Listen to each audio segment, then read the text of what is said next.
신중호의 마켓뷰입니다. 간밤에 미 증시는 엔비디아 실적을 앞두고 변동성을 보였습니다. 엔비디아 실적을 앞둔 변동성도 있었지만 사실 1월 FOMC 결과 회의록을 보고 금리가 상승하면서 미 증시는 조금 더 변동성을 보였던 점도 있습니다. 금리 인하 기대감이 알고는 있었지만 조금 더 뒤로 밀린 그런 실망감이라고 보시면 될 텐데요. 공교롭게도 오늘 우리나라도 금융통화위원회 금리 결정을 앞두고 있습니다. 여러 가지 포인트들 그리고 시장에 주는 힌트들 찾아봐야겠습니다. 네, 이 그림을 좀 보시면은 아시겠지만 빨간 선은 미국의 정책금리입니다. 5.5%를 상단으로 하고 있고 파란 선이 한국의 정책금리 지금 3.5%이기 때문에 미국과 한국과 미국의 금리 차이는 2%포인트나 넘은 벌어져 있습니다. 당연히 오늘 조심스럽지만 또 만장일치의 동결이지 않을까 이런 예상을 좀 하고 있습니다. 무엇보다 부담스러운 금리 차일 수밖에 없고요. 연준 먼저 금리를 내리기에는 조금은 우리나라 사정이 녹록진 않습니다. 연준에서 금리를 내릴 수 있는 가능성 내지는 금리 인하를 위한 힌트를 준다면 금통위를 통해서도 조금씩 우리나라도 금리를 내릴 수 있는 힌트를 줄 텐데 지금 업사이드 리스크라는 얘기를 했거든요. FOMC 의사록에서 업사이드 리스크, 즉 인플레이션이 다시 올라갈 수 있다라는 그런 얘기를 했기 때문에 조금 더 하이포런 거, 즉 금리를 높은 수준에서 오래 유지해야 되는 당위성을 아마도 우리 금통위에서도 얘기하지 않을까 싶습니다.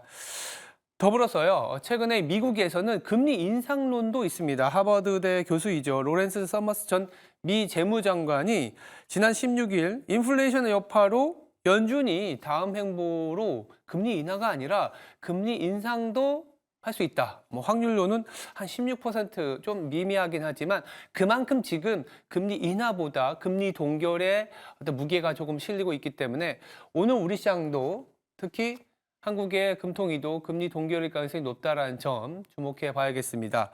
이렇게 금리를 동결하는 데 있어서 문제가 되고 내지는 고민이 되는 것은 바로 다음 차트 때문에 그렇습니다.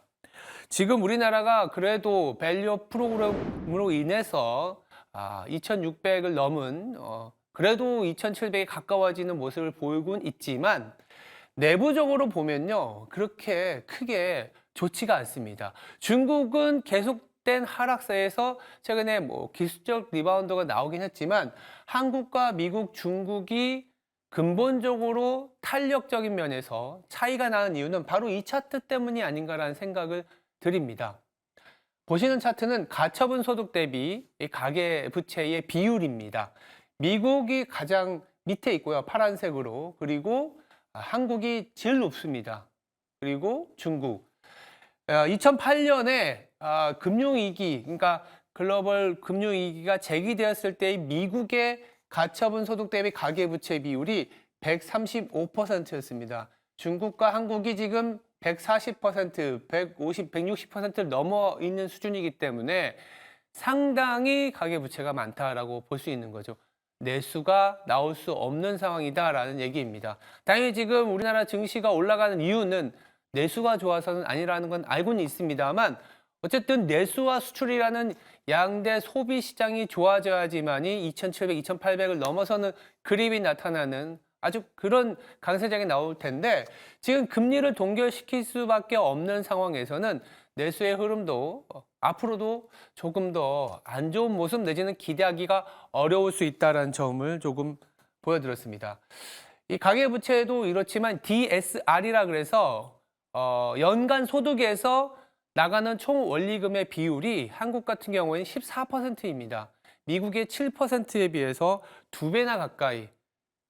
물가도 비싼데 원리금 상환의 비율도 미국보다 2배나 가까이 소비 지출에서 차지하고 있기 때문에 움츠러드는 소비는 앞으로도 당분간 지속될 수밖에 없다라는 얘기를 드리고 있습니다. 결국 우리나라 시장은 다음 차트에서 보는 것처럼 수출이 좀 힘을 내줘야 됩니다. 수출이 힘을 내줘야 되는데 어제 나온 관세청 기준의 20일까지의 2월 수출 데이터는 조금은 실망스러웠습니다. 2월 수출이 전년 대비 7.8% 하락한 것으로 나타나 있는데요. 수출은 307억 달러, 수입은 320억 달러. 그러다 보니까 무역 수지가 적자입니다. 12억 달러 정도 적자를 기록했는데 무역 수지는 우리나라 기업의 마진으로 연결되는 그런 지표입니다. 앞으로 우리나라 수출이 좋아지려면 어떤 게 좋아야 되나? 미국의 소비가 지금보다 더 유지가 되거나 강해져야 되는데 고용 지표가 조금 더 둔화되는 것을 보고 싶다. 인플레이션이 완화되는 걸 보고 싶다는 연준의 스탠스로는 앞으로 한 6개월 가량은 소비의 일시적인 둔화일 가능성도 높다라는 점에서는 언제 빨리 연준이 금리를 내려주냐에 따라서 그때 우리나라 시장도 2,700, 2,800을 가는 아주 그런 강세장이지 않겠냐라는 생각도 해봅니다. 그래서 간밤에 FOMC 의사록에서 조기금리 인하의 시점이 그렇게 중요했었던 그런 포인트였는데 지금은 조금은 뒤로 물러나 있습니다. 이어지는 증시대담 시간에서 우리나라 내수와 수출에 대한 얘기도 자세히 다뤄보고요. 금통위의 전망과 연준의 스탠스까지 함께 다뤄보도록 하겠습니다. 오늘 하루도 저희와 함께 투자 준비하시죠. 지금까지 신중호의 마켓뷰였습니다.